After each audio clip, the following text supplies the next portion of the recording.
প্রিয় দর্শক, আজ আপনাদেরকে দেখাতে নিয়ে যাব তায়েফের সেই বেদনাবিধুর ঐতিহাসিক জায়গা, যেখানে ইসলামের বাণী পৌঁছাতে গিয়ে প্রিয় নবীজি সাল্লাল্লাহু আলাইহি ওয়াসাল্লামকে পাথরের আঘাতে জর্জরিত হয়ে রক্ত ঝরাতে হয়েছিল। মক্কা হতে প্রায় ১০০ কিলোমিটার দূরত্বে, সমতল থেকে ৬,১৬৫ ফিট উঁচুতে অবস্থিত সিমসাম ছোট্ট একটি শহরের নাম তায়েফ। প্রিয় দর্শক, পেয়ারে নবীজি সাল্লাল্লাহু আলাইহি ওয়াসাল্লামের নবুয়তির শুরুর দিকের দিনগুলো অত্যন্ত কষ্ট ও শঙ্কাযুক্ত অবস্থায় অতিবাহিত করছিলেন। একদিকে তার প্রিয়তমা স্ত্রী উম্মাহাতুল মুমিনিন হজরতে খাদিজাতুল কুবরা তাহিরা রাদিয়াল্লাহু তাআলা আনহার ইন্তেকাল তাকে বিমর্ষ করে রেখেছিল। অপরদিকে চাচা আবু তালেব রাদিয়াল্লাহু তাআলা আনহুর ইন্তেকাল তাকে অনেকটাই জাগতিক জীবনে অসহায় করে ফেলে। সাথে সাথে তিনি যেই আপনজনদের কাছেই ইসলামের দাওয়াত নিয়ে যাচ্ছিলেন, তাদের অধিকাংশই তার দাওয়াতকে অস্বীকার করে তাকে মিথ্যা প্রতিপন্ন করছিল। এদিকে মক্কার কাফের কুরাইশরা তাদের অত্যাচারের মাত্রা আরও বাড়িয়ে দিয়েছিল। এমন অবস্থায় হুজুরে পাক সাল্লাল্লাহু আলাইহি ওয়াসাল্লাম সিদ্ধান্ত নিলেন যে তিনি তায়েফ যাবেন দাওয়াত দেওয়ার জন্যে, কারণ তায়েফের মানুষের ভৌগোলিক পরিবেশের দরুন মক্কার মানুষদের থেকে অনেকটাই শান্ত প্রকৃতির। এছাড়াও তায়েফ তৎকালীন সময়ে বনু সাকিফ নামক গোত্রপ্রধান কর্তৃক শাসিত হতো। যেহেতু বনু সাকিফ হুজুরে পাক সাল্লাল্লাহু আলাইহি ওয়াসাল্লামের আত্মীয়দের গোত্র, সেই ভরসায় হুজুরে পাক সাল্লাল্লাহু আলাইহি ওয়াসাল্লাম তার পালক পুত্র যাইদ ইবনে হারেসাকে সাথে নিয়ে তায়েফে আসেন। পথে যেতে যেতে মহান আল্লাহ রাব্বুল আলামিনের কুদরত দেখে আমরা অবাক হই। মুহূর্তের মধ্যেই মক্কার সেই খাঁ খাঁ রোদেলা শুষ্ক আবহাওয়া পরিবর্তন হয়ে গগনকোণে কালো মেঘের ঘনঘটা আমাদের বদনকে শিহরিত করে তোলে। হঠাৎ ঝাঁপিয়ে বৃষ্টি, আবার এখনই নেই। চলতে চলতে হঠাৎ এমন পাহাড়ি বাঁক চলে আসে যে খোদার রহমত এবং অভিজ্ঞ চালক না হলে গাড়িশুদ্ধ ছিটকে পড়ে যেতে হবে পাহাড়ের নিচে গভীর খাদে। প্রিয় দর্শক, তায়েফের চূড়ায় উঠতেই আমাদেরকে জেঁকে বসল এক ঝাঁক মেঘের চাদর। এই মেঘের চাদরে ঢাকা পড়ে আমরা দিনান্ধ হয়ে পড়লাম। সামনের গাড়িটা পর্যন্ত দেখতে পাচ্ছি না। নিতান্তই ঐশী শক্তির ক্ষমতা কিছুটা হলেও পরোক্ষ হয়ে যাবে এখানে এলে। প্রিয় দর্শক, আজ তায়েফ একটি কৃষিপ্রধান এলাকা। একে গোলাপের শহরও বলা হয়ে থাকে। এই তায়েফের গোলাপ সারা বিশ্বের নামকরা তার মিষ্টি সুবাসের জন্য। অত্যন্ত সুন্দর রাস্তা এবং চমৎকার পরিবেশ এই তায়েফের। সৌদি আরবের লোকদের জন্য এই তায়েফ হচ্ছে অঘোষিত গ্রীষ্মকালীন অবকাশ যাপন কেন্দ্র। এই তায়েফ ৬ষ্ঠ শতাব্দীর দিকে ধর্মীয় প্রাণকেন্দ্র ছিল, যেখানে বনু সাকিফ গোত্রের লোকদের অনুকূলে পরিচালিত হতো সবকিছুই। বিশেষ করে কোরআনে বর্ণিত মক্কার বিখ্যাত আল্লাত নামক মূর্তির বাড়ি ছিল এই তায়েফে। অর্থাৎ তায়েফের লোকেরাই সর্বপ্রথম এই মূর্তিটি তৈরি করে পুজো করে। তায়েফ এসে হুজুরে পাক সাল্লাল্লাহু আলাইহি ওয়াসাল্লাম ২০ দিন বিভিন্ন জায়গায় দাওয়াত দেন। অবশেষে সবার কাছ থেকে হতাশ হয়ে তাদের গোত্রপতি ৩ জন নেতার সাথে দেখা করে ইসলামের দাওয়াত পেশ করলেন। প্যারা নবীজি সাল্লাল্লাহু আলাইহি ওয়াসাল্লামের দাওয়াতের পদ্ধতি দেখুন। তিনি কখনো মুসলমানদেরকে দাওয়াত দেননি। মুসলমানদেরকে দিয়েছেন তালিম অর্থাৎ শিক্ষা, আর অমুসলিমদেরকে দিয়েছেন দাওয়াত। হুজুরে পাক সাল্লাল্লাহু আলাইহি ওয়াসাল্লাম কখনো মসজিদবাসী হননি। কখনো পাহাড়ের গুহায়, কখনো বনে জঙ্গলে বাবলা কাটা গাছের ঝোপের নিচে, কখনো বা মরুর উত্তপ্ত বালির উপর ঘুমিয়েছেন।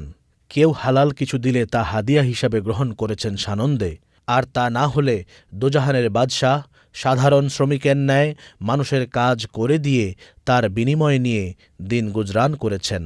আর আমরা কোথায় আছি? প্রশ্ন রইল বিবেকের দ্বারে।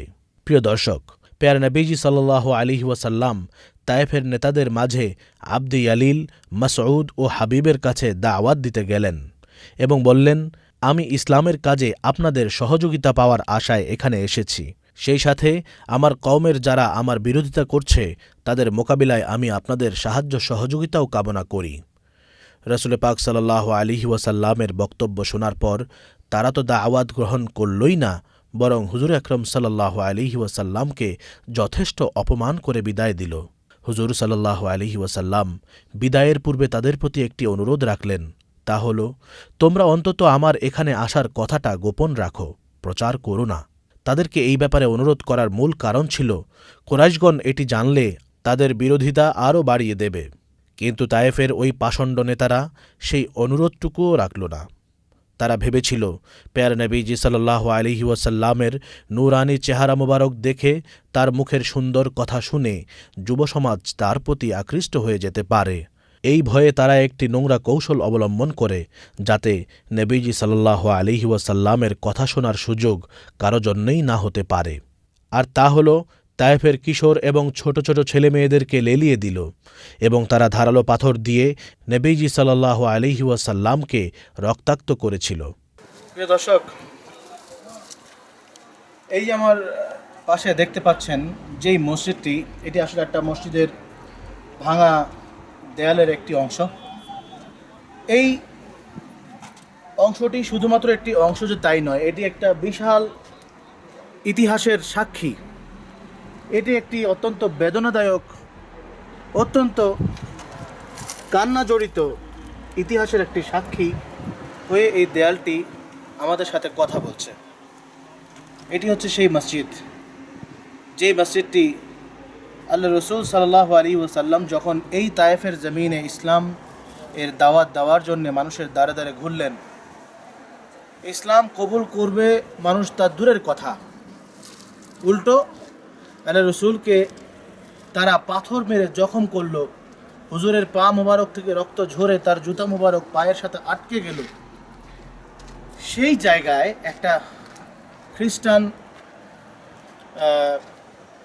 খেটে খামারে কাজ করা দিনমজুর, সে আল্লাহ রসুলের মুখে যখন শুনলেন যে হযরত ইউনুস বিন মাত্তা তিনি নবী এবং আল্লাহ রসুল সাল্লাল্লাহু আলাইহি ওয়াসাল্লাম তাকে সাক্ষী দিচ্ছেন যে তিনি নবী এবং হুজুর নিজেও নবী, তিনি তার ভাই, এই কথা শোনার সাথে সাথে সেই খ্রিস্টান যে কাজ করা খেতে কাজ করার যে কৃষি কাজের লোকটি ছিল, সে সাথে সাথে আল্লাহ রসুলের কদম মোবারকে পড়ে চুমু খেয়ে সে ইসলাম গ্রহণ করলো। আজকে তার স্মরণে, তাকে স্মরণীয় করে রাখবার জন্যে এখানে সাহাবায়ে কেরাম রাদিয়াল্লাহু তাআলা আনহুম আজমাইন একটা মসজিদ তৈরি করেছিলেন। সেই মসজিদটি হচ্ছে এটি। প্রিয় দর্শক, আমরা তায়েফের এই পবিত্রতম জমিনে এসে আমরা কিছু দর্শনার্থীকে পেলাম, তারা এখানে দেখতে এসেছেন আমাদের মতোই। চলুন তাদের সাথে আমরা কথা বলছি। আসসালামু আলাইকুম ওয়া রাহমাতুল্লাহ। আপনারা কোথা থেকে আসছেন? আমরা বাংলাদেশ থেকে আসছি। বাংলাদেশ থেকে এসেছেন। বাংলাদেশ থেকে এখানে কি উদ্দেশ্যে এসেছেন? এটা হুজুর পাক সাল্লাল্লাহু আলাইহি ওয়াসাল্লাম আসিলেন, কোন জায়গায় আসিলেন সেই জায়গা দেখতে আইছি এবং ওই দুষ্টু বুড়ি আমার হুজুরের কাটা দিয়েছেন রাস্তায়, ওই জায়গাটা দেখতে আইছি। আবার তায়েফ আসি, পাথর বাইনা রক্ত কষ্ট দিয়েছেন, হুজুর পাক সাল্লাল্লাহু আলাইহি ওয়াসাল্লাম রক্তাক্ত করে ফেলাইছেন, ওই জায়গাগুলো দৃশ্যগুলো দেখতে আসছি আমরা বাংলাদেশ থেকে।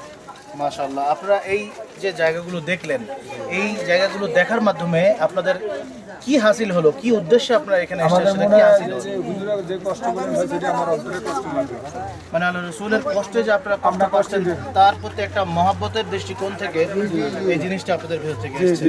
আপনাদেরকে অসংখ্য ধন্যবাদ। ভালো থাকবেন। আলহামদুলিল্লাহ। সে সময় রক্তাক্ত অবস্থায় যেই রাস্তা দিয়ে রসুল সাল্লাল্লাহু আলাইহি ওয়াসাল্লাম ছুটে চলেছেন, সেই রাস্তায় আপনাদেরকে নিয়ে যাব।